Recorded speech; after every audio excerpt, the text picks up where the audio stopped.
Encontré a mi hijo Carlos tirado en una zanja al borde de la carretera, con la ropa desgarrada y el rostro hinchado por los golpes.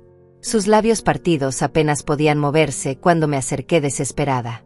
Con la poca fuerza que le quedaba, logró susurrar unas palabras que helaron mi sangre. Fue mi esposa, fue Óscar, mamá. Dijo que mi sangre de pobre es repugnante. Sus ojos se cerraron y por un momento pensé que lo había perdido para siempre. Esa mañana había comenzado como cualquier otra en mi pequeña casa de adobe, donde el aroma del café recién molido se mezclaba con el sonido de los pájaros que anidaban en el viejo nogal del patio. Tengo 65 años y desde que enviudé hace 10, mi rutina se había vuelto predecible pero tranquila. Me levanto antes del amanecer, preparo tortillas para vender en el mercado y cuido de las gallinas que me dejó mi esposo como única herencia. La textura áspera de la masa entre mis dedos me calmaba mientras pensaba en Carlos, mi único hijo. A los 30 años había logrado conseguir trabajo en una oficina del centro, algo que nunca imaginé posible para alguien de nuestra condición. Llevaba traje todos los días, tenía auto propio y se había casado con Andrea, una muchacha de familia acomodada que parecía quererlo de verdad. El teléfono sonó cerca del mediodía. Era una voz desconocida que me decía que habían encontrado a un joven herido en la carretera del norte. Cuando mencionaron su nombre, mis manos comenzaron a temblar incontrolablemente. Corrí hacia allá con el corazón golpeándome el pecho, sin poder imaginar lo que me esperaba. Ver a mi hijo en ese estado fue como recibir un puñetazo en el alma. La sangre había manchado su camisa blanca, esa que tanto le gustaba usar los domingos. Sus mejillas estaban hinchadas y tenía cortes en las manos, como si hubiera tratado de defenderse. Pero lo que más me dolió fue la expresión de humillación en sus ojos cuando finalmente logró abrirlos. No fue un accidente, mamá, me dijo con voz quebrada mientras lo ayudaba a incorporarse. Óscar me mandó seguir. Sus hombres me sacaron del auto y me dijeron que esto era una advertencia. Las lágrimas rodaron por sus mejillas magulladas y yo sentí que algo se rompía dentro de mi pecho. Óscar Mendoza era el padre de Andrea, un empresario que controlaba la mitad de los negocios del pueblo. Tenía restaurantes, una constructora y varios terrenos en la zona comercial. Desde el día de la boda había tratado a Carlos con desprecio, como si fuera algo sucio que había manchado el honor de su familia. Llevé a Carlos a casa en silencio, sosteniéndolo mientras caminaba con dificultad. Lo acosté en su antigua habitación, la misma donde había dormido de niño, y limpié sus heridas con agua tibia y alcohol. Sus quejidos me partían el corazón, pero sabía que las heridas más profundas no eran las que se veían. Mamá, no podemos hacer nada contra él, murmuró Carlos mientras le ponía una compresa fría en el rostro. Tiene dinero, poder, contactos. Si vamos a la policía, dirá que fue un asalto común. Nadie nos va a creer. Su resignación me molestó más que sus heridas. Esa noche, después de que Carlos se durmiera por el efecto de los analgésicos, me senté en la cocina recordando las palabras de mi madre. Ella había muerto cuando yo tenía 40 años, pero antes de irse me había enseñado cosas que nunca pensé que tendría que usar. Elena, me decía, la gente rica cree que los pobres no tenemos memoria, que no sabemos guardar secretos. Pero nosotros vemos todo, escuchamos todo, y cuando llega el momento correcto, usamos esa información. Tomé el teléfono con manos firmes y marqué un número que tenía grabado en la memoria desde hacía décadas. Al tercer timbrazo, la voz ronca de mi hermano mayor respondió del otro lado. Ezequiel, le dije sin rodeos, ¿recuerdas lo que mamá nos enseñaba en secreto cuando éramos niños? Es hora de poner eso en práctica. Ezequiel llegó a mi casa antes del amanecer, como habíamos acordado por teléfono. Mi hermano mayor tenía 70 años, pero conservaba esa mirada penetrante que me tranquilizaba desde la infancia. Traía consigo una pequeña maleta de cuero gastado, la misma que había pertenecido a nuestro padre. Cuando se sentó a mi mesa de madera, el crujir de la silla me recordó todas las veces que habíamos planeado travesuras siendo niños. Cuéntame todo, me dijo mientras servía café en las tazas de peltre que heredé de mamá. Le relaté cada detalle de lo que había pasado con Carlos, desde el momento en que lo encontré hasta sus palabras sobre Óscar Mendoza. Ezequiel escuchaba en silencio, con esa paciencia que solo tienen los hombres que han vivido mucho y han aprendido a guardar sus emociones. Carlos despertó cerca de las 7, cojeando hasta la cocina con el rostro todavía hinchado. Al ver a su tío, sus ojos se llenaron de lágrimas que trató de disimular. Ezequiel se acercó y lo abrazó como cuando era pequeño. Muchacho, le dijo con voz grave, esto no se va a quedar así. Pero necesito que me digas exactamente qué pasó, sin omitir ningún detalle. Carlos se sentó despacio, tocándose las costillas con cuidado. Todo empezó hace un mes. Comenzó. Andrea y yo estábamos planeando mudarnos a una casa propia. Habíamos ahorrado $15,000 y encontramos un lugar perfecto en las afueras del pueblo. Cuando se lo contamos a Óscar, se puso furioso. ¿Qué te dijo exactamente?, preguntó Ezequiel, sacando una pequeña libreta de su bolsillo. Era un hábito que tenía desde joven, siempre anotaba todo lo importante. Me dijo que un hombre de mi clase social jamás debería aspirar a tanto, que Andrea merecía algo mejor que la vida mediocre que yo podía ofrecerle. Carlos hizo una pausa, respirando con dificultad. Después me ofreció $50,000 para que me alejara de su hija y desapareciera del pueblo para siempre. Sentí que la sangre se me subía a la cabeza. Óscar había tratado a mi hijo como si fuera una mercancía que se podía comprar. ¿Y qué le respondiste?, le pregunté, aunque ya conocía la respuesta por la expresión de orgullo herido en su rostro. Le dije que no necesitaba su dinero sucio, que amaba a Andrea y que ella me amaba a mí, sin importar cuánto tuviéramos en el banco. Carlos se limpió la nariz con el dorso de la mano. Ayer por la tarde, 2 hombres me esperaron a la salida del trabajo. Me dijeron que tenía un mensaje del señor Mendoza y me obligaron a subir a una camioneta negra. La descripción que siguió me revolvió el estómago. Los matones lo habían llevado a un terreno baldío, donde Óscar los esperaba sentado en su Mercedes plateado. Sin bajarse del auto, había ordenado que golpearan a Carlos lo suficiente para que entendiera el mensaje. «Dile a tu madre que esto es solo una advertencia», había dicho con esa sonrisa fría que yo conocía de las pocas veces que había coincidido con él en el banco. «Ese hombre cree que puede hacer lo que quiera porque tiene dinero», murmuré, sintiendo como la rabia crecía en mi pecho como una llama. Pero se equivoca. Hay cosas que el dinero no puede comprar, como la dignidad de una familia. Ezequiel cerró su libreta y me miró con esos ojos que habían visto demasiado. «Elena, ¿recuerdas lo que mamá nos contaba sobre el señor Mendoza padre? El que tenía la hacienda grande antes de que llegara Óscar». Por supuesto que lo recordaba. Don Aurelio Mendoza había sido el patrón más cruel de la región durante los años 40. Mamá había trabajado como lavandera en su casa y había presenciado cosas terribles. Cuando murió en un accidente extraño, su hijo Óscar heredó todo y construyó su imperio sobre los cimientos de la crueldad de su padre. Mamá guardaba documentos, ¿verdad?, continuó Ezequiel. Cosas que había visto, nombres de gente que había desaparecido, cuentas que no cuadraban. Siempre decía que algún día esa información serviría para hacer justicia. Carlos nos miraba sin entender completamente, pero yo sabía exactamente a qué se refería mi hermano. Nuestra madre había sido una mujer analfabeta, pero increíblemente inteligente. Durante años había observado, escuchado y memorizado todo lo que pasaba en las casas donde trabajaba. Antes de morir, me había entregado una caja de metal con fotografías, cartas y documentos que había logrado conservar. «La caja está en el altillo», le dije a Ezequiel. «No la he abierto desde el funeral de mamá, pero sé que contiene información sobre las propiedades que Óscar adquirió de manera dudosa en los años 60. Mi hermano sonrió por primera vez desde que había llegado. «Entonces tenemos por dónde empezar. Pero necesitamos ser muy cuidadosos. Un hombre como Óscar no llegó donde está siendo descuidado. Tiene contactos en la policía, en el gobierno municipal, en los juzgados». Carlos intentó levantarse, pero el dolor lo hizo sentarse de nuevo. «No quiero que ustedes se metan en problemas por mi culpa. Mejor me voy del pueblo, consigo trabajo en otro lugar. Andrea entenderá». «Ni se te ocurra», exclamé con más fuerza de la que esperaba. «Tu padre no crió a un cobarde, y yo tampoco. Los Hernández no huimos cuando las cosas se ponen difíciles. Enfrentamos los problemas de frente, cueste lo que cueste». Ezequiel puso su mano sobre la mía, con esa calidez que me consolaba desde niña.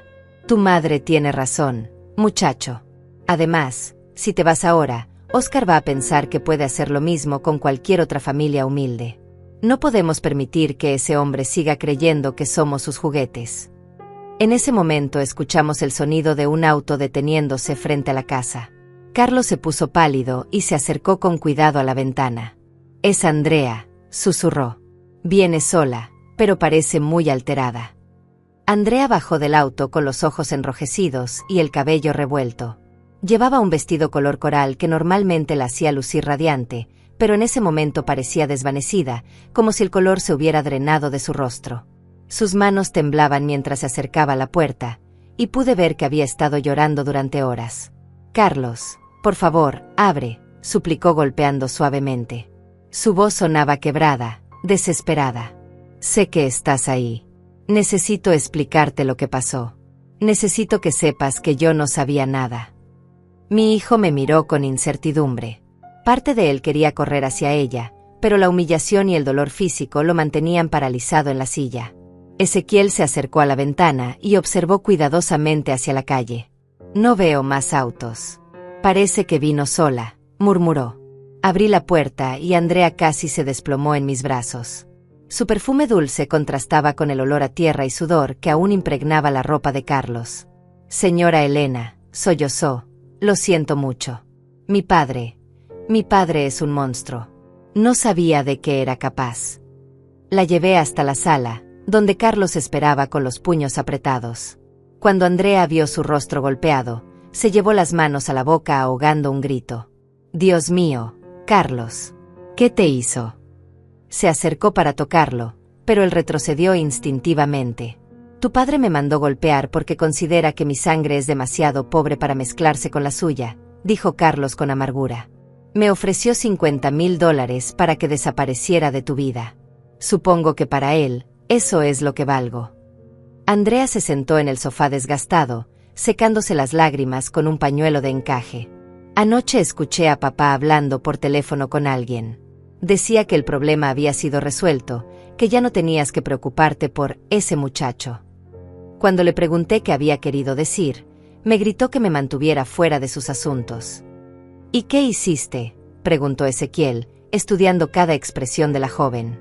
Había heredado la desconfianza natural de nuestra familia hacia la gente con dinero. Revisé su teléfono mientras dormía, confesó Andrea, bajando la mirada. Encontré mensajes con alguien llamado El Chivo. Le había pagado $2,000 por enseñarle modales al muchacho. Cuando leí eso, supe inmediatamente que se trataba de Carlos. El silencio llenó la habitación. Yo sentía como la rabia crecía en mi pecho como un fuego que consumía todo a su paso. Oscar no solo había mandado golpear a mi hijo, sino que había documentado su crimen como si fuera una transacción comercial más. Hay algo más, continuó Andrea, sacando un sobre de su bolsa. Esta mañana muy temprano llegó un hombre a la casa. Le entregó esto a mi padre y se fue sin decir una palabra. El sobre contenía fotografías borrosas donde se veía a Carlos siendo golpeado por dos hombres mientras Oscar observaba desde su auto. Es chantaje, murmuró Ezequiel, examinando las imágenes. Alguien más estaba ahí anoche. Alguien que fotografió todo y ahora quiere sacar provecho de la situación. Carlos tomó una de las fotografías con manos temblorosas. Ver la evidencia gráfica de su humillación pareció despertar algo en él. No podemos dejar que esto siga así, dijo con voz más firme. Si cedemos ahora, papá de Andrea va a creer que puede hacer lo que quiera con cualquier persona que considere inferior. Andrea se acercó a él, esta vez Carlos no retrocedió. Te amo, le dijo, tomando su mano con cuidado.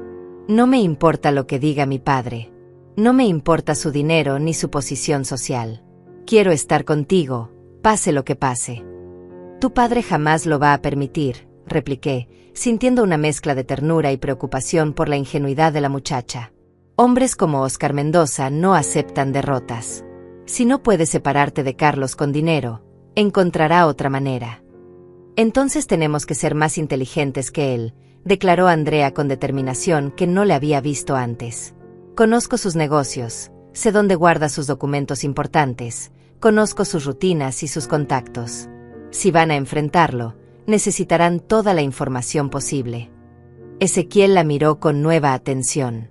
¿Estarías dispuesta a ayudarnos sabiendo que eso podría significar traicionar a tu propia familia? Mi familia verdadera está aquí, respondió Andrea, apretando la mano de Carlos. Mi padre dejó de ser mi familia cuando decidió que el amor se puede comprar con dinero. Me levanté y caminé hasta la ventana, observando la calle vacía. El sol comenzaba a calentar el pavimento y los vendedores ambulantes empezaban a pasar con sus carritos. Era una mañana normal en un pueblo donde la gente trabajaba honestamente para ganarse la vida, pero yo sabía que nada volvería a ser igual después de esto. Está bien, dije finalmente, volviéndome hacia todos ellos. Pero si vamos a hacer esto, lo haremos correctamente. No vamos a bajar a su nivel usando la violencia. Usaremos su propia arrogancia contra él. Ezequiel asintió, entendiendo inmediatamente mi plan. Mamá siempre decía que la gente poderosa comete errores cuando se siente demasiado segura. Se vuelven descuidados, hablan de más, confían en personas que no deberían confiar. Exacto, continué. Oscar cree que somos ignorantes, que no sabemos defendernos. Esa va a ser su perdición. Andrea, necesito que me digas todo lo que sepas sobre los negocios de tu padre. Cada detalle, cada nombre, cada transacción sospechosa que hayas escuchado mencionar. Andrea se enderezó, secándose las últimas lágrimas. Mi padre tiene una oficina en casa donde guarda documentos que nunca lleva al trabajo. Siempre está cerrada con llave, pero sé dónde esconde la copia.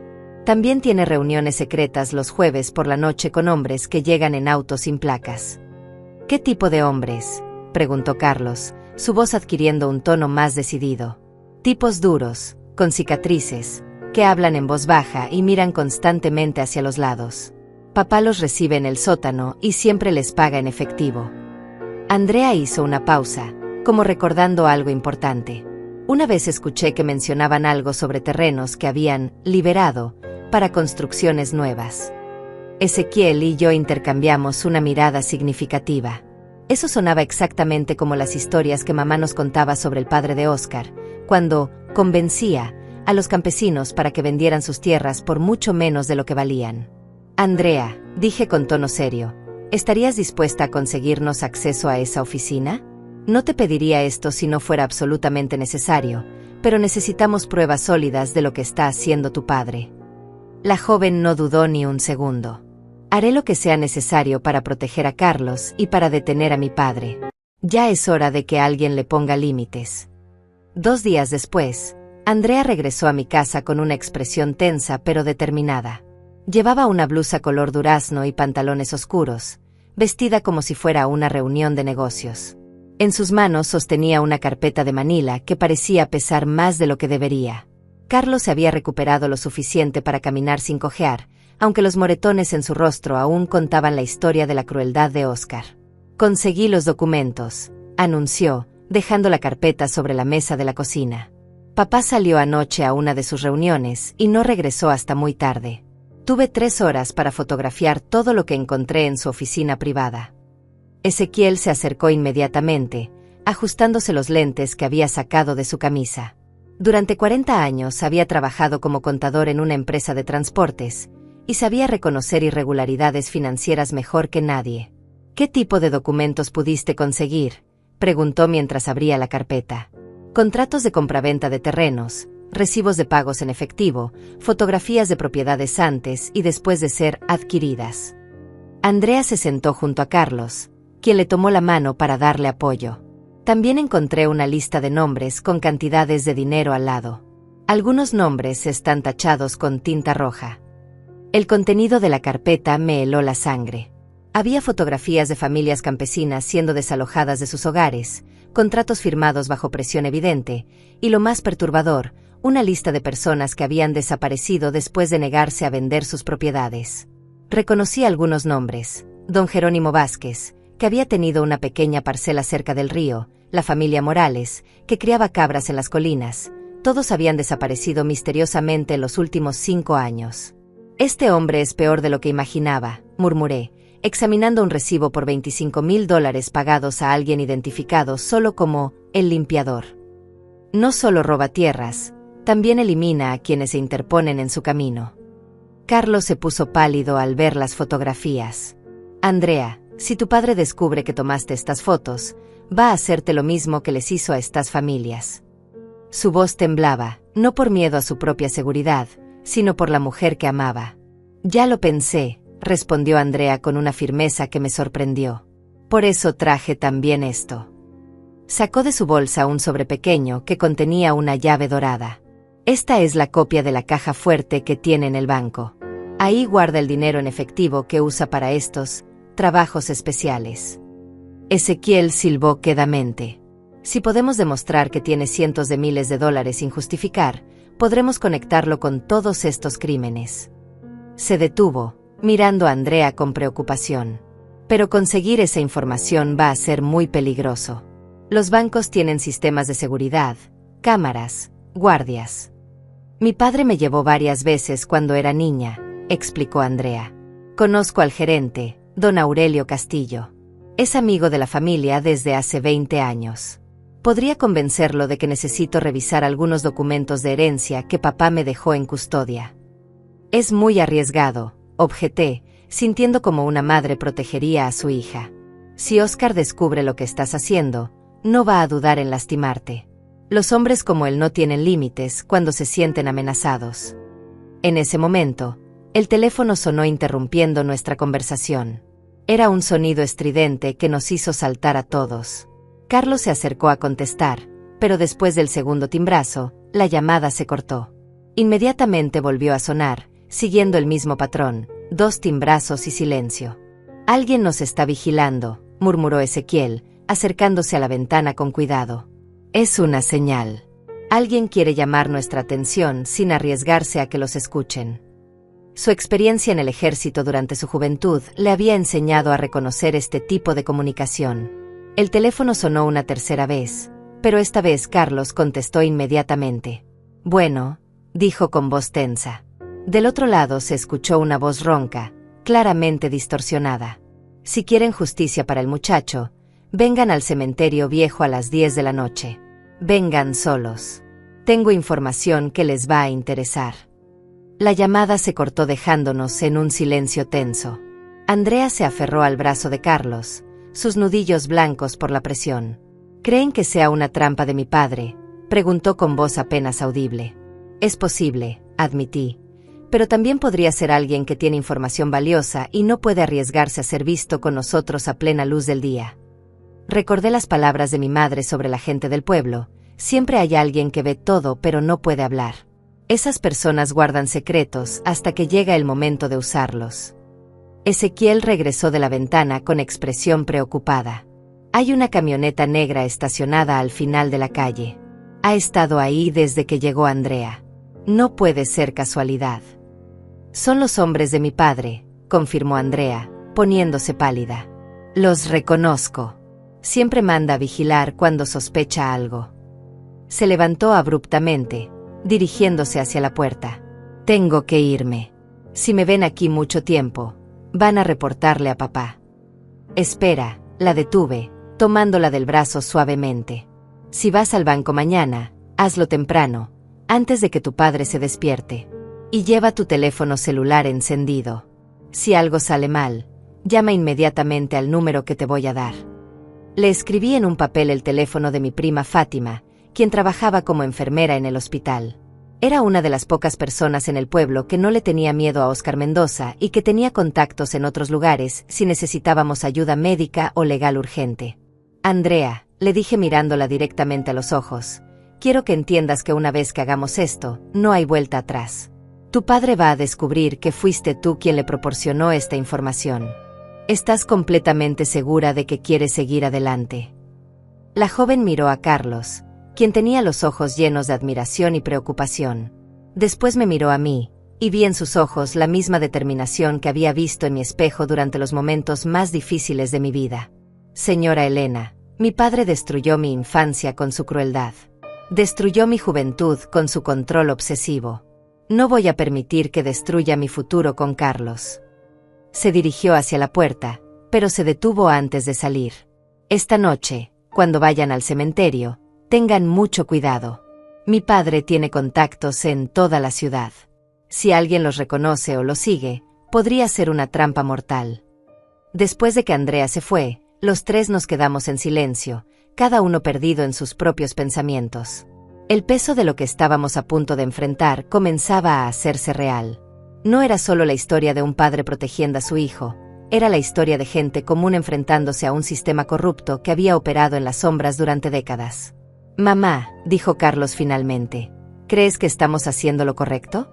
Tal vez deberíamos tomar el dinero que ofreció Oscar y empezar una nueva vida en otro lugar».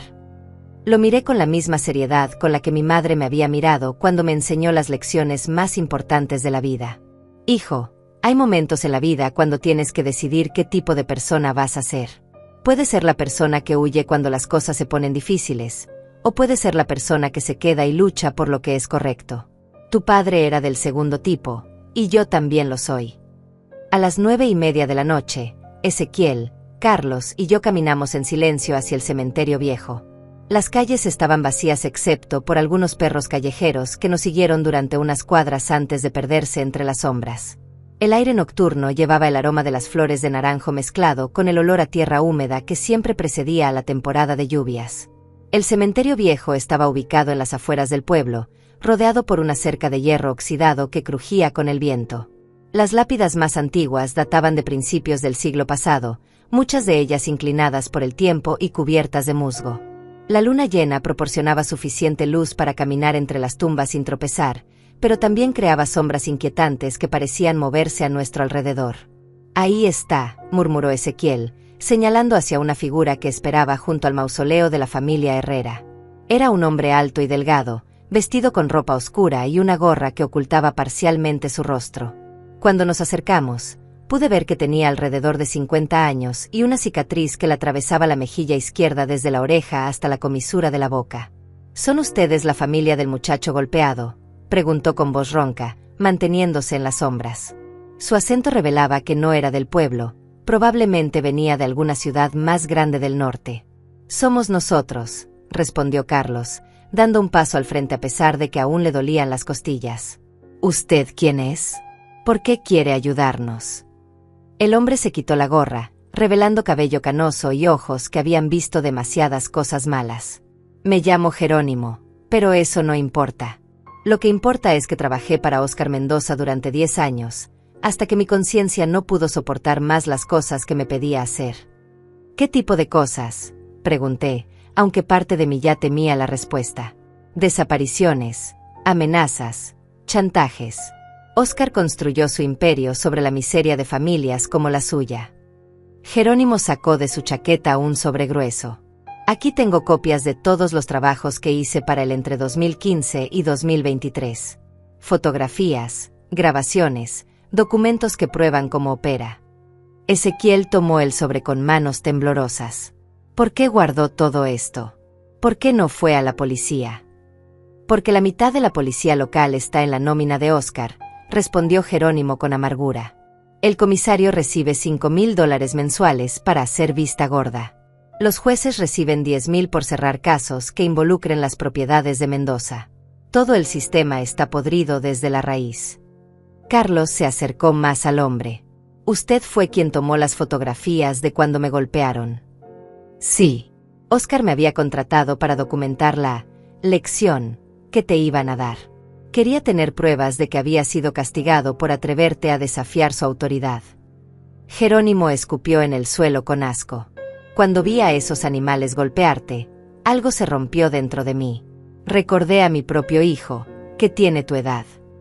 «Entonces usted también le mandó esas fotografías a Óscar», deduje. «Está tratando de chantajearlo». «No es chantaje, señora. Es supervivencia». El hombre se acercó más, y pude oler el alcohol en su aliento. Óscar descubrió que yo tenía copias de información comprometedora. Anoche mandó a 2 de sus hombres a mi casa con un mensaje. O entregaba todo lo que tenía sobre él, o terminaría como las otras familias que se habían interpuesto en su camino. Ezequiel abrió el sobre y examinó su contenido usando la luz de una pequeña linterna. «Aquí hay suficiente evidencia para meterlo en la cárcel de por vida», murmuró. «Contratos falsificados, registros de pagos a sicarios, incluso fotografías de él supervisando personalmente algunos desalojos violentos. Lo más importante está en el fondo», señaló Jerónimo. «Una grabación donde Óscar admite haber mandado matar al líder campesino que organizaba la resistencia contra sus apropiaciones de tierra. Fue en 2019. El hombre se llamaba Don Aurelio Vega, y oficialmente murió en un accidente automovilístico. Recordé ese caso. Don Aurelio había sido un hombre respetado que había tratado de organizar a los pequeños propietarios para resistir las presiones de Óscar. Su muerte había sido muy conveniente para los planes de expansión del empresario, pero nadie había cuestionado la versión oficial del accidente. ¿Por qué nos está entregando esto a nosotros?, preguntó Carlos con desconfianza justificada. ¿Qué gana usted ayudándonos? Nada. De hecho, probablemente voy a morir por esto. Jerónimo se puso la gorra de nuevo, preparándose para irse. Pero tengo un hijo de su edad trabajando en Estados Unidos. Si no detengo a Óscar ahora, cuando mi muchacho regrese al pueblo, podría ser la próxima víctima de la arrogancia de ese hombre. ¿A dónde va a ir ahora?, le pregunté, sintiendo una mezcla de gratitud y preocupación por este extraño que había arriesgado todo para ayudarnos. Lejos. Muy lejos. Tengo contactos en otros estados que me pueden conseguir documentos nuevos. Se dirigió hacia la salida del cementerio, pero se detuvo y se volvió hacia nosotros. Tienen que ser muy cuidadosos. Óscar ya sabe que alguien tiene información contra él. Va a estar paranoico, peligroso. No confíen en nadie del pueblo, porque él tiene ojos y oídos en todas partes. ¿Qué hay de Andrea?, preguntó Carlos con ansiedad. Está en peligro. Más de lo que imaginan. Anoche escuché a Óscar hablando por teléfono con alguien sobre mandar a su hija a un internado en Europa. Quiere alejarla del pueblo hasta que todo esto se calme.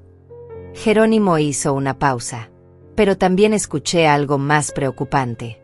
Mencionó que tal vez era hora de limpiar definitivamente el problema de la familia de su yerno. Mis manos se cerraron en puños involuntariamente. ¿Nos está amenazando a nosotros también? No solo amenazando, señora. Planeando. Tiene programada una reunión mañana por la noche con el limpiador, el mismo hombre que se encargó de don Aurelio Vega y de las otras familias desaparecidas. La voz de Jerónimo sonaba tensa por primera vez. Si van a hacer algo con esta información, tienen que actuar rápido. Después de mañana, podría ser demasiado tarde. El hombre desapareció entre las sombras del cementerio, dejándonos solos con un sobre lleno de evidencia que podía destruir a Óscar Mendoza, pero que también podía costarnos la vida si no la usábamos correctamente. Caminamos de regreso a casa en silencio, cada uno procesando las implicaciones de lo que habíamos escuchado. Carlos iba adelante, cojeando ligeramente pero con paso determinado. Ezequiel caminaba a mi lado, protegiendo el sobre como si fuera el objeto más valioso del mundo, lo cual probablemente era cierto en ese momento. «Mamá», dijo Carlos cuando llegamos a la puerta de casa, «creo que deberíamos ir directamente a la capital mañana temprano. Entregar toda esta evidencia a la Fiscalía Federal, donde Óscar no tenga contactos». «No va a ser tan fácil», respondió Ezequiel. «Los contactos de ese hombre llegan más lejos de lo que imaginas. Necesitamos un plan más inteligente, algo que no esperé que hagamos».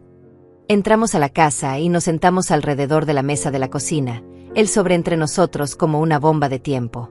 Sabía que las próximas horas serían cruciales, no solo para obtener justicia por lo que le habían hecho a Carlos, sino para proteger a todas las familias que Óscar había lastimado y para evitar que siguiera lastimando a otras. «Tengo una idea», dije finalmente, recordando algo que mi madre me había enseñado sobre pelear batallas que parecían imposibles de ganar. «Pero va a requerir que confiemos completamente en Andrea, y que ella confíe completamente en nosotros».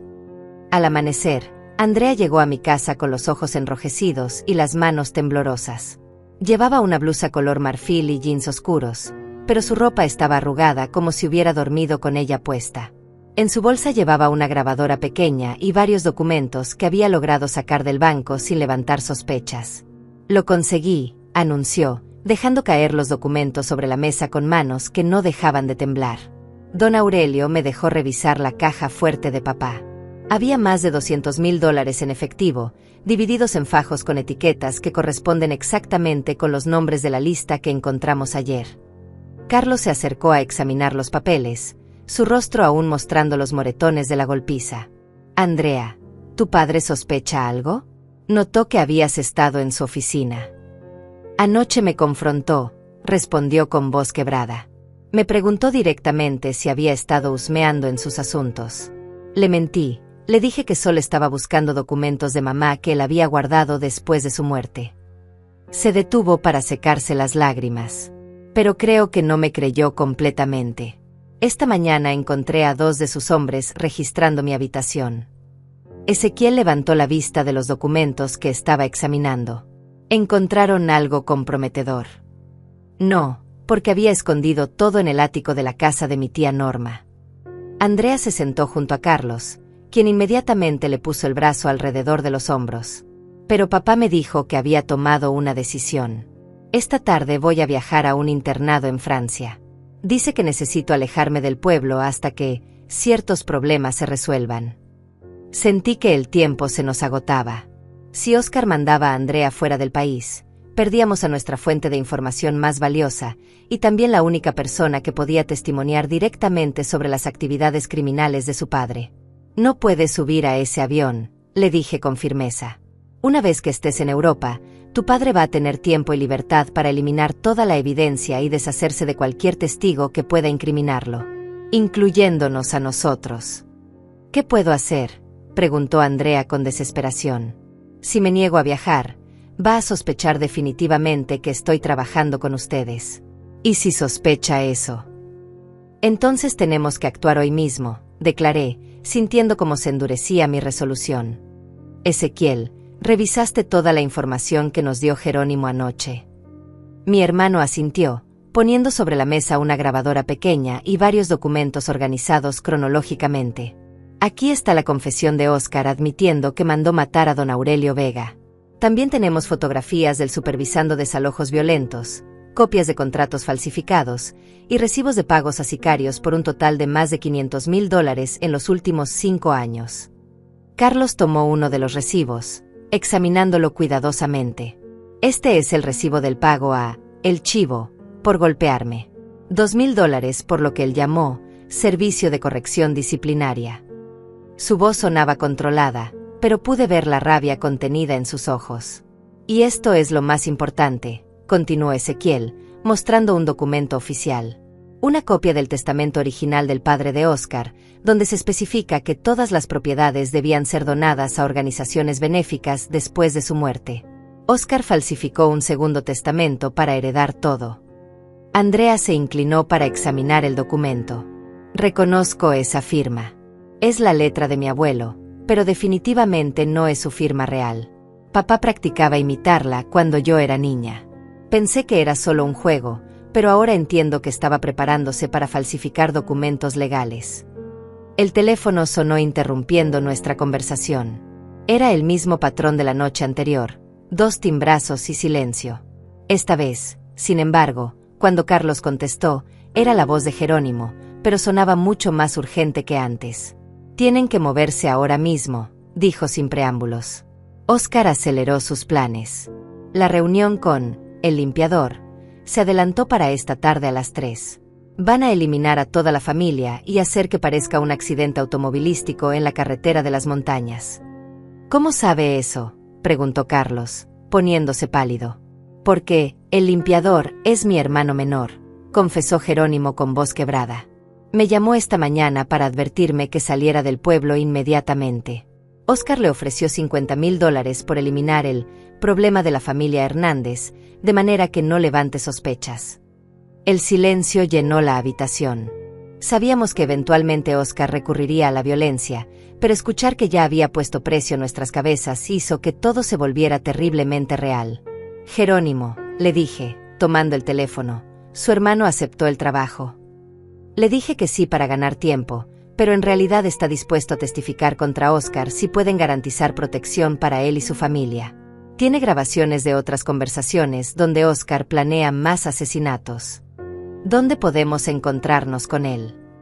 En la iglesia de San Miguel, en 1 hora. Vengan por la entrada trasera, la que da al jardín, y traigan toda la evidencia que tienen.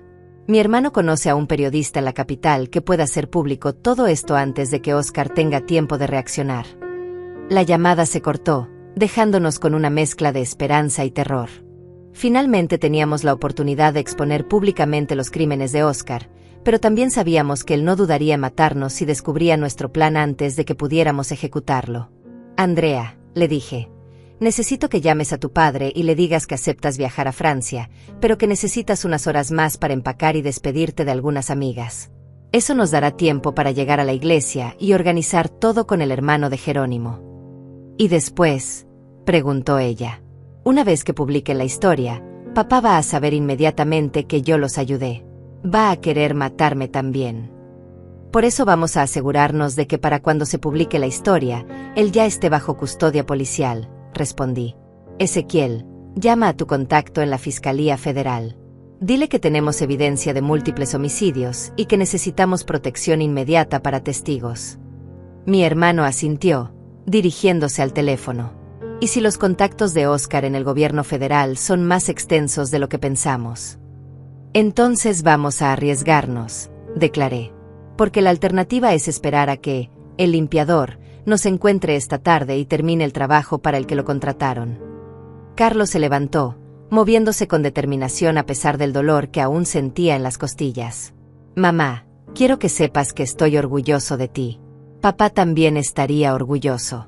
No muchas mujeres de tu edad tendrían el valor de enfrentarse a un hombre como Óscar Mendoza. Tu padre me enseñó que hay momentos en la vida cuando no tienes opción de pelear, respondí, recordando las palabras que mi esposo me había dicho durante los momentos más difíciles de nuestro matrimonio. Cuando alguien amenaza a tu familia, cuando alguien trata de quitarte tu dignidad, no hay lugar para el miedo. Solo hay lugar para la acción. Andrea se acercó y me abrazó con fuerza. Señora Elena, sin importar lo que pase hoy, quiero que sepa que usted me ha enseñado lo que significa tener una familia verdadera. Mi padre me dio dinero y educación, pero usted me ha dado algo mucho más valioso, el ejemplo de lo que significa pelear por las personas que amas. Recogimos toda la evidencia, organizándola en carpetas separadas para entregar copias tanto al periodista como a las autoridades federales. Sabíamos que las próximas horas determinarían no solo nuestro destino, sino el destino de todas las familias que Óscar había destruido y de todas las que destruiría en el futuro si no lo deteníamos. Mientras salíamos de la casa, miré hacia atrás una última vez. No sabía si alguna vez regresaríamos, pero sabía que sin importar lo que pasara, habíamos tomado la decisión correcta. Era hora de enfrentar a Óscar Mendoza con sus propias armas, la verdad, la evidencia y la determinación de gente que no tenía nada que perder excepto su dignidad. La iglesia de San Miguel se alzaba silenciosa bajo el sol del mediodía, sus muros de adobe agrietado y su campanario inclinado contando historias de un siglo de oraciones y secretos. Entramos por el jardín trasero, donde las rosas silvestres crecían sin control entre las cruces de madera que marcaban las tumbas más antiguas del pueblo. El aire olía a incienso mezclado con el aroma dulce de las flores que comenzaban a marchitarse con el calor. Dentro de la iglesia, un hombre esperaba sentado en el último banco. Era más joven que Jerónimo, quizás de 40 años, pero tenía la misma cicatriz característica en el rostro y los mismos ojos que habían visto demasiada violencia. Cuando nos acercamos, se puso de pie con movimientos nerviosos, constantemente mirando hacia las puertas como si esperara que alguien nos siguiera. ¿Ustedes son la familia Hernández?, preguntó con voz apenas audible. Soy Aurelio, hermano de Jerónimo. Les juro por la memoria de mi madre que todo lo que les voy a contar es verdad. Carlos se adelantó, extendiendo la mano para saludarlo. Somos nosotros. Su hermano nos dijo que tiene información que puede ayudarnos a detener a Óscar Mendoza. Aurelio nos condujo hacia la sacristía, donde había preparado una mesa con grabadoras, fotografías y documentos organizados cronológicamente. He trabajado para Óscar durante 8 años como su solucionador de problemas. Cada trabajo está documentado aquí, con fechas, lugares, métodos utilizados y cantidades pagadas. Ezequiel se acercó a examinar los documentos, sus manos temblando ligeramente mientras pasaba las páginas. Esto es increíble. Tienes registros de por lo menos 20 asesinatos, 50 desalojos violentos y docenas de casos de extorsión y chantaje. Lo más importante está aquí, dijo Aurelio, señalando una grabación digital. Óscar admitiendo que planea eliminar a su propia hija si ella sigue ayudándolos. La conversación es de anoche, después de que él descubrió que Andrea había estado en el banco revisando sus documentos privados. Andrea se puso pálida y se tambaleó ligeramente. Carlos la sostuvo inmediatamente, pero pude ver el shock en sus ojos. Mi padre realmente dijo que iba a matarme. Sus palabras exactas fueron, Si esa niña estúpida cree que puede traicionar a su propia sangre, va a aprender que la sangre también puede derramarse. Aurelio activó la grabación y la voz de Oscar llenó la pequeña habitación, fría y calculadora como siempre. El problema con Andrea es que heredó la debilidad sentimental de su madre, se escuchaba decir a Oscar.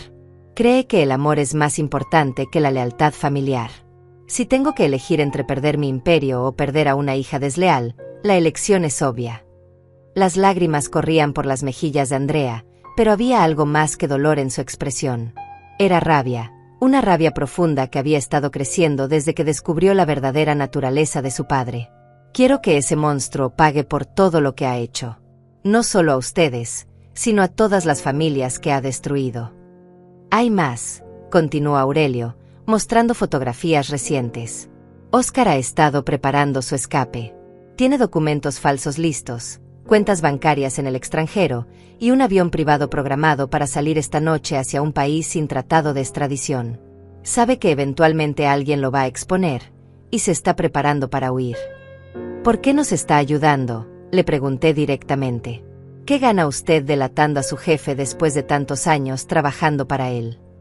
Aurelio se quitó la camisa, revelando cicatrices profundas en su espalda y brazos. Estas son las marcas que me dejó mi propio jefe cuando cometí un error menor hace 3 años. Oscar me mandó torturar por sus propios hombres para enseñarme disciplina. Desde entonces, he estado planeando mi venganza. Pero hay algo más, agregó, sacando una fotografía de su billetera. Era una niña de unos 10 años, sonriendo frente a una escuela rural. Mi hija vive con su madre en un pueblo cercano. Oscar descubrió dónde está y me amenazó con hacerle daño si no eliminaba a su familia hoy mismo. No puedo permitir que use a mi niña para obligarme a matar gente inocente. El puzzle comenzaba a completarse. Aurelio no solo quería venganza personal, estaba tratando de proteger a su propia hija de convertirse en otra víctima del chantaje de Oscar. Era un hombre desesperado tratando de romper el ciclo de violencia que lo había atrapado durante años. Tengo un plan, anunció, desplegando un mapa del pueblo sobre la mesa. El periodista de la capital va a llegar en 2 horas. Necesitamos mantenerlos a salvo hasta entonces, y también necesitamos asegurarnos de que Oscar no pueda escapar antes de que la historia se publique. ¿Cómo vamos a detenerlo?, preguntó Carlos. Ese hombre tiene guardaespaldas, armas y contactos en todas partes. No podemos enfrentarlo directamente. No vamos a enfrentarlo directamente, respondió Aurelio con una sonrisa que me heló la sangre. Vamos a usar su propia paranoia contra él. Oscar está esperando que yo elimine a su familia esta tarde. En lugar de eso, voy a llamarlo y decirle que encontré evidencia de que Andrea está planeando escapar del país con ustedes llevándose información comprometedora. Eso lo va a enfurecer, objeté. Va a querer matarnos inmediatamente. Exacto. Pero también lo va a obligar a moverse personalmente. Oscar nunca delega los asuntos que considera verdaderamente importantes. Va a venir aquí con pocos hombres, confiando en que yo ya he eliminado la amenaza principal. Aurelio señaló varios puntos en el mapa. Aquí es donde vamos a tender la trampa. Andrea se acercó al mapa, estudiando la estrategia con atención sorprendente. Conozco los hábitos de mi padre. Siempre lleva su teléfono personal cuando va a supervisar trabajos importantes. Podríamos grabar toda la conversación cuando llegue aquí. Es arriesgado, murmuró Ezequiel. Si algo sale mal, si Oscar sospecha la trampa, va a matarnos a todos sin dudarlo. La alternativa es esperar a que él tome el control de la situación, repliqué. Por lo menos de esta manera tenemos oportunidad de sorprenderlo en lugar de ser sus víctimas pasivas. Aurelio revisó su reloj, mostrando creciente nerviosismo. El periodista debería estar llegando en 1 hora. Voy a llamar a Oscar en 15 minutos para ponerle la carnada. Ustedes tienen que estar escondidos, pero en posición de grabar todo lo que diga cuando llegue. ¿Y después?, preguntó Andrea. Después de que tengamos toda la evidencia grabada. Después, vamos a entregar todo a las autoridades federales y a los medios simultáneamente, respondí. Vamos a hacer tanto ruido público que ni siquiera los contactos corruptos de tu padre van a poder protegerlo. Carlos tomó mi mano, apretándola con fuerza. Mamá, Quiero que sepas que sin importar lo que pase hoy, me siento orgulloso de ser tu hijo. Me enseñaste que algunas batallas vale la pena pelearlas, aunque las probabilidades estén en contra. Y tú me enseñaste que vale la pena arriesgar todo por las personas que amamos, respondí, mirando a Andrea con el cariño que había crecido hacia ella durante estos días difíciles. Ahora vamos a demostrarle a Óscar Mendoza que subestimó gravemente a esta familia. Aurelio se dirigió hacia el teléfono de la sacristía, preparándose para hacer la llamada que pondría en marcha nuestro plan final. Todos sabíamos que las próximas horas determinarían si íbamos a obtener justicia o si íbamos a convertirnos en las últimas víctimas del imperio criminal de Óscar Mendoza. «Es hora», murmuró Aurelio, marcando el número. El teléfono sonó 2 veces antes de que la voz familiar y arrogante de Óscar contestara del otro lado. «Jefe, tenemos un problema grave», dijo Aurelio al teléfono, modulando su voz para sonar urgente pero controlado. «La muchacha Andrea no está en su casa. Sus vecinos me dijeron que la vieron saliendo esta mañana temprano con maletas y documentos. Creo que está planeando huir con la familia Hernández». Desde nuestro escondite detrás del altar mayor, podíamos escuchar la respiración pesada de Óscar a través del altavoz que Aurelio había activado discretamente. «¿Estás seguro de eso?», preguntó la voz con esa frialdad que conocíamos tan bien. «Mi hija no tiene el valor para traicionarme de esa manera». «Jefe, encontré esto en su habitación», continuó Aurelio, sosteniendo en alto una fotografía falsa que había preparado. «Es una imagen de ella con el muchacho Hernández en la estación de autobuses. Parece que están planeando irse juntos esta tarde, probablemente hacia la capital donde tienen contactos en la prensa». El silencio del otro lado del teléfono duró varios segundos eternos. Cuando Óscar volvió a hablar, su voz temblaba de rabia contenida. «Esa niña estúpida no tiene idea de lo que está haciendo. Eliminaste ya a la familia Hernández como te ordené». «Estoy en posición, jefe, pero pensé que debía informarles sobre Andrea antes de proceder. ¿Qué quiere que haga con ella cuando aparezca?» «Tráela viva. Quiero hablar personalmente con mi hija antes de decidir su destino». La voz de Óscar sonaba ahora como el gruñido de un animal herido. «Y asegúrate de que los Hernández no puedan contarle a nadie lo que creen que saben. ¿Entendiste?» «Entendido, jefe. ¿Viene usted personalmente a supervisar?» «Estaré ahí en 30 minutos. Esta vez quiero asegurarme de que todo se haga correctamente». La llamada se cortó con un clic seco que resonó en el silencio de la iglesia. Andrea temblaba violentamente, recargada contra Carlos que la sostenía con fuerza. «¿Escucharon eso?», murmuró con voz quebrada. «Mi propio padre acaba de ordenar mi muerte por teléfono. ¿Cómo puede alguien ser tan monstruoso?». «Porque para hombres como tu padre, el poder es más importante que la sangre», respondí, acercándome para abrazarla también. «Pero ahora tenemos la prueba definitiva de su naturaleza criminal. Esa conversación va a destruir cualquier imagen pública que haya tratado de mantener». Ezequiel revisó el equipo de grabación, asegurándose de que todo había sido capturado perfectamente. «Tenemos 30 minutos para preparar la trampa. Aurelio, ¿está seguro de que puede mantener engañado a Óscar cuando llegue?» «He estado actuando para ese hombre durante 8 años», respondió con amargura. «Sé exactamente qué espera escuchar y cómo comportarme para mantenerlo confiado. Lo importante es que ustedes permanezcan escondidos hasta que tengamos suficiente evidencia grabada para hundirlo completamente». El plan era simple pero arriesgado.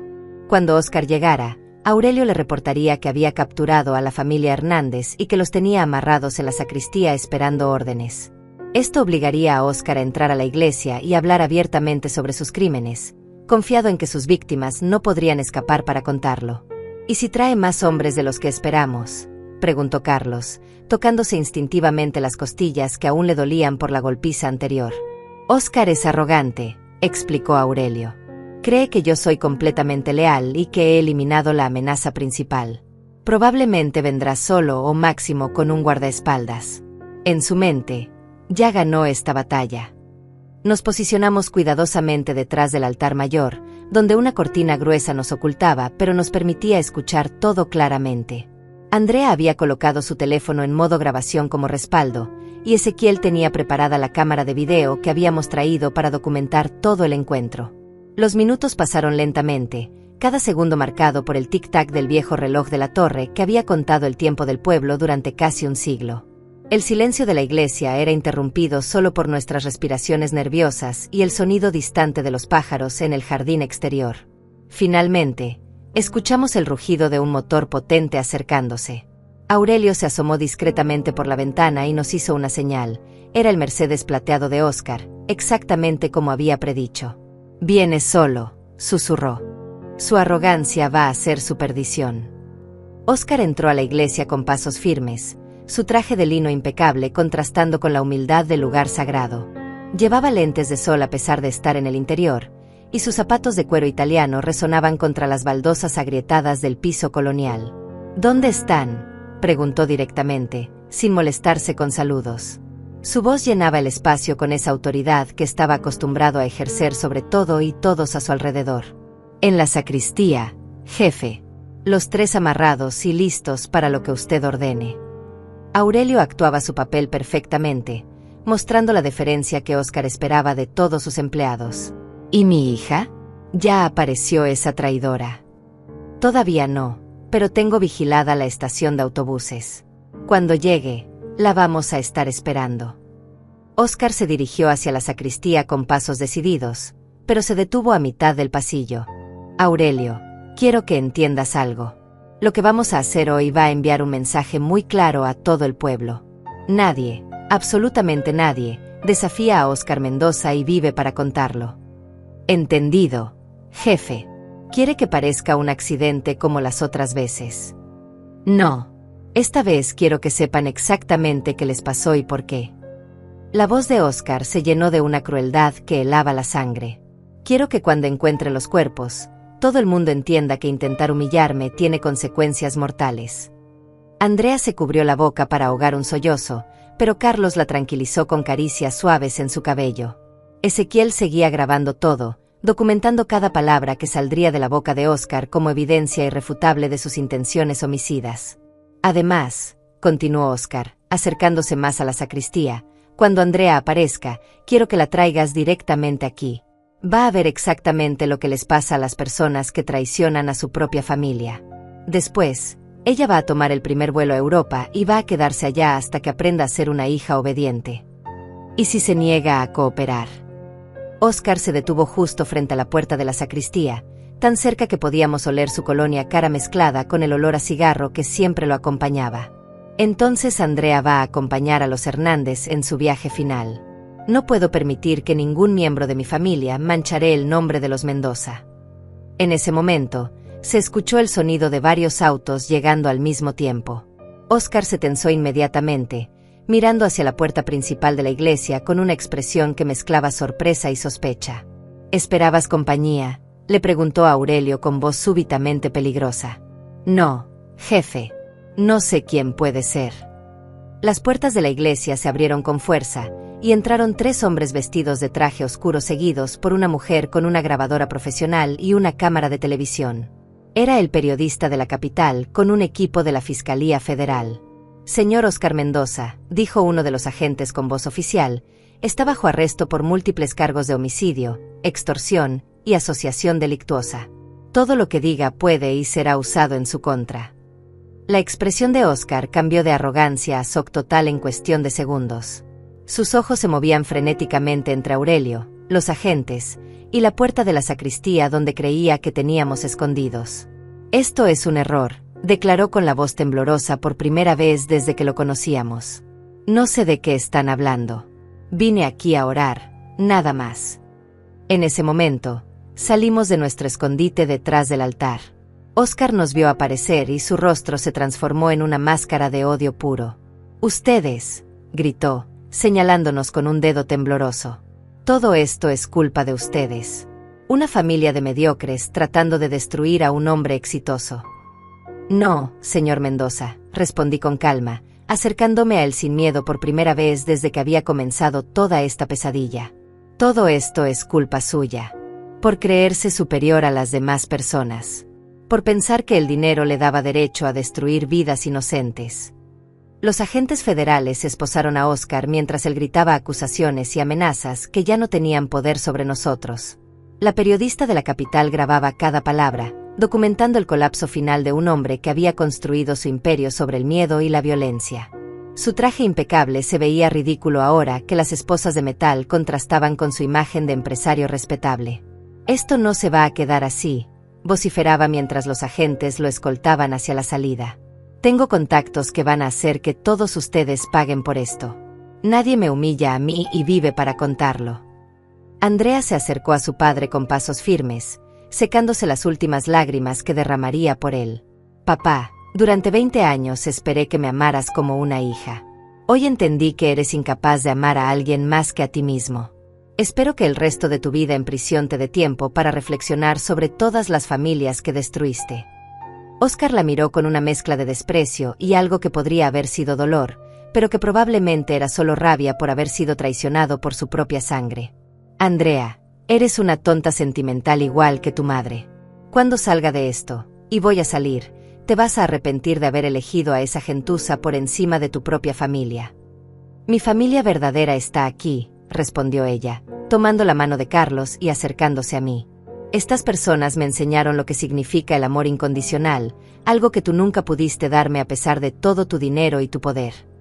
Los agentes se llevaron a Oscar definitivamente, pero antes de salir, el que parecía estar a cargo se acercó a nosotros. «Señora Hernández, necesitamos que toda su familia venga con nosotros para dar testimonio formal. También tenemos que ponerlos bajo protección temporal hasta que podamos arrestar a todos los asociados de Mendoza». «¿Cuánto tiempo va a durar eso?», preguntó Carlos, preocupado por nuestra seguridad y la de Andrea. «Basándonos en la evidencia que nos proporcionaron, probablemente unas semanas». Mendoza tenía una red extensa de contactos corruptos, pero con toda la documentación que reunieron, podemos limpiar todo el sistema local. El agente nos entregó tarjetas con números de contacto. «Por cierto, quiero felicitarlos. No muchas familias tendrían el valor de enfrentarse a alguien como Oscar Mendoza». Aurelio se acercó antes de irse, cargando una maleta pequeña que contenía toda la evidencia adicional que había recopilado durante sus años trabajando para Oscar. «Señora Elena, quiero pedirle perdón por todas las cosas terribles que hice trabajando para ese hombre. Sé que no puedo deshacer el daño, pero espero que mi testimonio ayude a hacer justicia para todas sus víctimas». «Aurelio», le dije, poniéndole una mano en el hombro, «todos merecemos una segunda oportunidad. Lo importante es que al final tomó la decisión correcta. Eso dice mucho sobre el hombre que realmente es». Ezequiel abrazó a su hermano menor por primera vez en años. «Hermano, mamá siempre decía que la verdad tiene su propio tiempo para salir a la luz. Hoy se cumplieron sus palabras». Salimos de la iglesia bajo el sol de la tarde, respirando aire libre por primera vez en semanas. Las calles del pueblo se veían diferentes ahora, como si el peso de la opresión hubiera sido levantado de todos los rincones donde Oscar había extendido su influencia.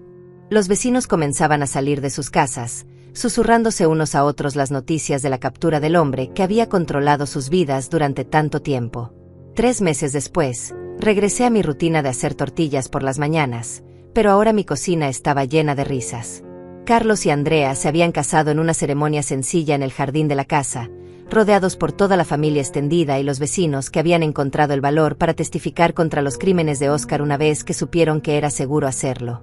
«Abuela Elena», me gritó la pequeña Norma, la nieta de mi vecina que ahora venía todos los días después de la escuela para ayudarme con las gallinas. Era una niña de 8 años con ojos brillantes que me recordaban a mi propio Carlos cuando era pequeño. «¿Es cierto que usted venció al hombre malo que asustaba a todo el pueblo?». «No, mi niña», le respondí, acariciando su cabello mientras ella alimentaba a las gallinas con granos de maíz. «Nosotros no vencimos a nadie. Simplemente le demostramos que la verdad es más fuerte que el miedo, y que cuando las familias se unen para protegerse, pueden enfrentar cualquier problema». Andrea apareció en la puerta de la cocina, luciendo un vestido color lavanda que había comprado en el mercado local. Había vendido todas sus joyas caras y su ropa de diseñador, usando el dinero para ayudar a las familias que su padre había dañado. «Suegra, Carlos ya está listo para ir al juzgado. Hoy van a leer la sentencia final». El juicio había durado 2 meses y medio. Oscar fue condenado a cadena perpetua por múltiples homicidios, más 30 años adicionales por extorsión, apropiación ilegal de tierras y asociación delictuosa. Sus propiedades fueron confiscadas y vendidas, con el dinero distribuido entre las víctimas de sus crímenes. El sistema de corrupción que había construido se desmoronó como un castillo de naipes una vez que la luz de la verdad lo iluminó completamente. ¿Cómo se siente?, me preguntó la periodista que nos había ayudado, cuando nos encontramos afuera del juzgado después de escuchar la sentencia. Se siente vengada por todo lo que su familia sufrió. No se trata de venganza, respondí, mirando hacia el cielo azul donde las nubes se movían lentamente empujadas por el viento. Se trata de justicia. Se trata de demostrar que en este país, sin importar cuánto dinero tengas o cuánto poder creas tener, nadie está por encima de la ley. Carlos puso su brazo alrededor de mis hombros mientras caminábamos de regreso al auto. Mamá, ¿crees que papá estaría orgulloso de lo que hicimos? Tu padre siempre me decía que los Hernández no somos una familia que se rinde fácilmente, respondí, sintiendo la presencia cálida de mi esposo en el viento que movía las hojas de los árboles. Creo que estaría muy orgulloso de ver cómo su hijo se convirtió en un hombre valiente, y cómo su nuera se convirtió en parte de nuestra familia de la manera correcta. Andrea se acercó por el otro lado, tomando mi brazo libre. Señora Elena, hay algo que quiero decirle. Carlos y yo estamos esperando un bebé. Va a nacer en marzo, y queremos ponerle el nombre de su esposo si es niño, o el nombre de su madre si es niña. Sentí lágrimas de felicidad corriendo por mis mejillas arrugadas. Después de todos los años de dolor y pérdida, después de todas las batallas que había tenido que pelear, finalmente estaba viendo el amanecer de una nueva generación que crecería en un pueblo libre del miedo que había dominado durante tanto tiempo. Van a ser padres maravillosos, les dije, imaginándome ya ese bebé corriendo por mi jardín, alimentando a las gallinas, escuchando las historias familiares que yo le contaría para que nunca olvidara de dónde venía y por qué era importante defender siempre la verdad. Esa noche, sentada en mi mecedora en el portal de la casa, observé las estrellas que brillaban más claras que nunca en el cielo del pueblo. Ezequiel se había quedado a cenar, y su risa se mezclaba con la de Carlos y Andrea desde la cocina donde estaban lavando los platos y planeando el futuro. El teléfono sonó una vez, pero esta vez no era una amenaza ni una advertencia. Era mi prima Fátima llamando para contarme que habían abierto una clínica nueva en el centro del pueblo, financiada con parte del dinero recuperado de los bienes de Oscar. Los servicios médicos que durante décadas habían sido un privilegio para los ricos, ahora estaban disponibles para todas las familias trabajadoras. Tía, me dijo Fátima con voz emocionada, van a necesitar enfermeras y administradores para la clínica nueva. ¿Cree que Carlos y Andrea estarían interesados en trabajar ahí? Sería perfecto para una familia joven que está comenzando. Colgué el teléfono sintiendo que el círculo se había completado. La justicia no solo había castigado al culpable, sino que había abierto nuevas oportunidades para que las familias honestas prosperaran en un ambiente libre de corrupción y miedo. Mientras me preparaba para dormir, recordé las palabras que mi madre me había dicho décadas atrás. Elena, hay momentos en la vida cuando tienes que elegir entre ser víctima o ser luchadora. La diferencia no está en la fuerza de tus brazos, sino en la fuerza de tu corazón. Esa noche dormí profundamente por primera vez en meses, sabiendo que habíamos elegido ser luchadores, y que nuestros hijos y nietos crecerían en un mundo un poco más justo gracias a las decisiones que habíamos tomado cuando todo parecía perdido.